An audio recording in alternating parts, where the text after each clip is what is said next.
Alright, you lot, strap yourselves in because today we're about to piss off every gaming fanboy from here to Timbuktu. We're diving into top 10 overrated games everyone pretends to love, and trust me, this one's gonna ruffle a few feathers. Think Last of Us Part 2's a masterpiece? Breath of Wild actually groundbreaking?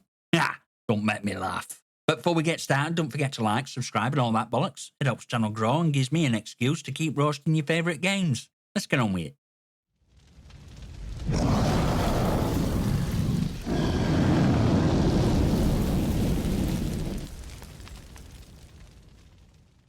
Alright, kicking this list off at number 10, it's poster child for overripe disasters, Cyberpunk 2077. Now before you grab your pitchforks, let's get one thing straight. I'm not saying game's absolute garbage. Well, not entirely.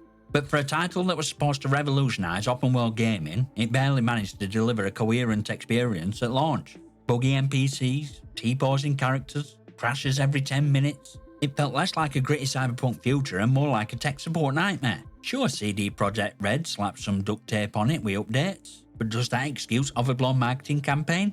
Keanu Reeves' effect had everyone drooling, but in reality, his screen time was as meaningful as a fetch quest. And let's not forget shallow gameplay loops disguised as deep role-playing. Die-hard fans will tell you it's all about immersive world, but let's be honest, Night City's more like a neon-lit ghost town after you've played for a few hours.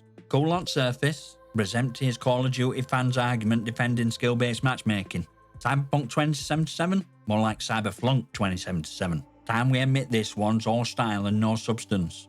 Coming in hot at number 9, it's Destiny 2. A game that's less about Destiny and more about endless grinding for slightly shinier space trousers. Now I know fanboys are already fuming, but hear me out. Remember when Bungie sold this as living, breathing world? Yeah, turns out living means reskinned enemies, breathing's your size of boredom, and world is glorified hamster wheel of recycled content. Sure, gunplay's slick, Bungie nailed that, but how many times can we shoot same bullet sponge boss before we start questioning our life choices? And let's talk about monetization, expansions, season passes, microtransactions. Destiny 2's economy is so convoluted it makes UK tax law look like a children's book. They dangle a carrot, and just when you think you've caught up, BAM! New DLC drops and suddenly your hard-earned gear is about as useful as a chocolate teapot. But raids are epic! Yeah mate, they're also an 8-hour commitment that requires a small army of players, spreadsheets, and a level of coordination that makes military operations look casual. Who's got that kind of time? Destiny 2's like that friend who promises you an amazing night out but spends all evening texting their ex. Fun at first, but ultimately a massive letdown. Sliding into number 8, we've got Rainbow Six Siege, a game that's about as tactical as a drunk pub fight but somehow convinced everyone it's pinnacle of strategy. Now don't get me wrong, concept's solid, breach, clear, rinse, repeat. But after nearly a decade, it's clear Siege is massive identity crisis. First off, operators. Every new season introduces another overpowered clown with a gadget that either breaks game or becomes completely useless after a patch. I mean, when did this turn into Tom Clancy's gadget warfare? And don't get me started on balancing. It's like Ubisoft's blindfolded a chimp and handed it a dartboard. Then there's toxic player base. Oh, you're new? Good luck learning ropes while 12-year-old on your team screeches into mic because you didn't pixel peek rate doorway. Siege community makes Dark Souls players look like bloody saints. And let's talk about bloody maps. I often feel like they were designed by someone who lost a bet. Who thought it were a good idea to make maps where one stray grenade can level an entire room? Tactical destruction, my ass. Just control chaos. Siege has been limping along for years, propped up by esports hype and player base that thrives on masochism. Alright, coming in at number 7, it's Halo series. So-called crown jewel of first-person shooters. And yeah, I'm including Halo Infinite in this roast, but buckle up Spartans. This franchise has been living off nostalgia longer than a rock band still touring with only one original member. Let's face it, glory days of combat evolved and Halo 3 are long gone. These days, Halo feels like a washed-up footballer who keeps trying to relive his high school championship. Sure, multiplayer were revolutionary back in 2007. Nah, it's clunky mechanics wrapped in shiny new coat paint. And Halo Infinite, don't make me laugh. Promised a series' big comeback, it dropped with a campaign that felt as empty as dev's post-launch roadmap. Open world, they said. More like open disappointment. Just copy-pasting fetch quests and same boring enemy encounters over and over. Then there's multiplayer, where every new season feels like the reinventing wheel, except it's square. Don't even try to defend Battle Pass either. Grinding through that thing is like wading through treacle with concrete boots on. Halo fans might cling to the Master Chief body pillows, but let's call a spade a spade. Series peaked over a decade ago, and it's been coasting ever since. At number 6, we got Battlefield series, because Note screams fun like spawning, sprinting for 20 minutes, and then getting sniped by a bloke camping on other side of map. Battlefield fans will swear it's ultimate war simulator, but let's be real, it's more like a chaos simulator with cider explosions for flair. Take Battlefield 2042 for instance. Billed as next-gen Battlefield, but it launched like a broken beta with more bugs than a student flat.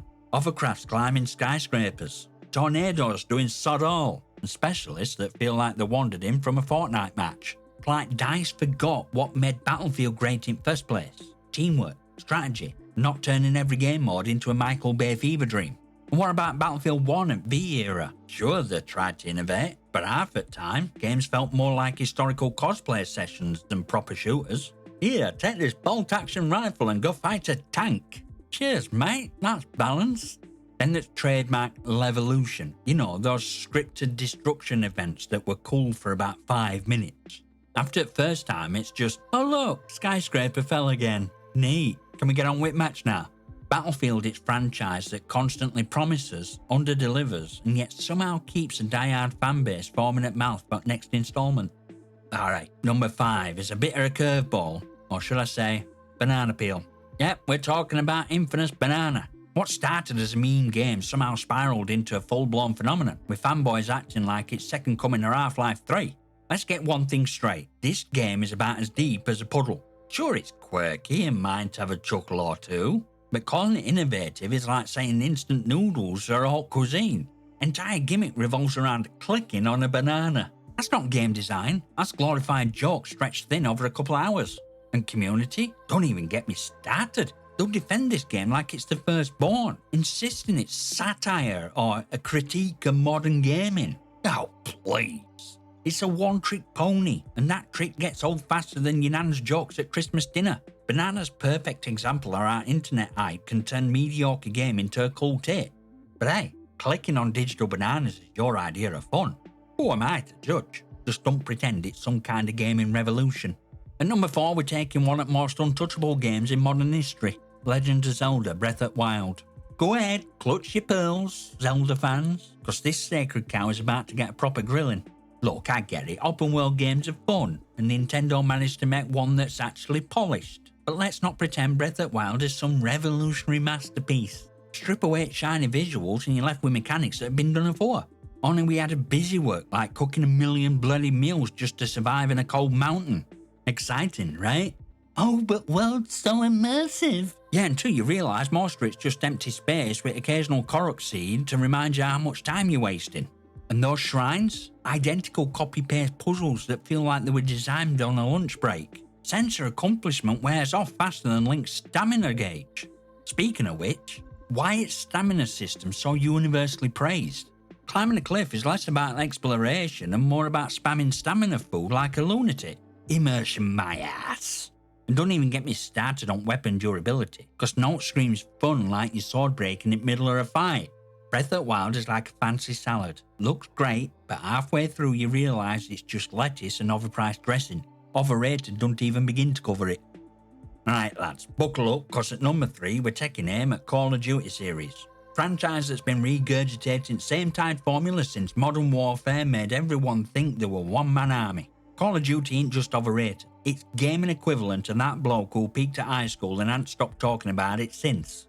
Let's start with campaign. They used to be blockbuster worthy, sure, but now, the glorified tutorials complete with cheesy dialogue, predictable twist and emotional depth are a puddle. It's all explosions and slow motion door breaches. Rinse and repeat until you stop caring. Then there's multiplayer, which has become a frustrating stew of skill-based matchmaking and microtransactions. Note says fun like getting paired against sweats who treat every match like it's a bloody Olympics. Oh, and don't forget to fork over cash for overpriced skins and battle passes. Because God forbid your virtual gun don't sparkle like a disco ball. And Warzone? Don't even get me started. It's basically Call of Duty slapped into a Battle Royale template, with hackers running rampant and an ever-changing meta that makes balancing look like a distant afterthought. Worst part? Despite all this mediocrity, fanbase keeps lapping it up like it's best thing since sliced bread. They'll tell you every year, this is one that brings COD back to its roots. Yeah mate, and I'm king of bloody England. Now here we are at number 2, Skyrim, game that refuses to die. Released in 2011 and re-released on more platforms than Tetris, Skyrim has become poster child for beating a dead horse. Yeah, open world is vast, but it's also about as lively as a tax office. NPCs all share the same 5 voice actors, and the dialogue has emotional range of a toaster. Let me guess, someone stole your sweet roll. Mate, someone stole Bethesda's imagination. And combat? Swing your sword, backpedal, rinse, repeat. Spells feel like they were cast with power of a damp matchstick, and don't get me started on stealth mechanics. Sneak around in full Daedric armour and somehow remain invisible. Makes perfect sense, right? Then there's infamous bugs. Sure, some of them are funny, like giants smacking you into orbit, but let's not act like glitchy mammoths and flying horses are charming. They're a reminder that Bethesda's QA department must have been on a permanent lunch break. Oh, but modding, that's excuse every Skyrim fan uses. Mods make it a masterpiece. No, mods make it playable. If your game needs a community or unpaid volunteers to fix its flaws, maybe it's not as brilliant as you think. Skyrim's ultimate comfort food for gamers who can't let go at past. It's overrated, overhyped, and overplayed. End of story. Alright, you've been patient and now it's time for big one. At number 1, we're diving into a game that split community like no other. Last of Us Part 2. A game so divisive it turned gaming forums into battleground. Naughty Dog wanted to make a bold statement, but all they did were gears of bloated mess masquerading as high art. Let's start with story. Joel fans? Yeah, they got about 20 minutes of screen time before he were unceremoniously brained with a golf club. Bold move? Sure. Good storytelling? Not even close. Rest of the game's a slog of forced moral dilemmas, and a second act that feels like a glorified revenge tourism guide. By the time you're controlling Abby, most players are already checking out faster than a cheater in Warzone.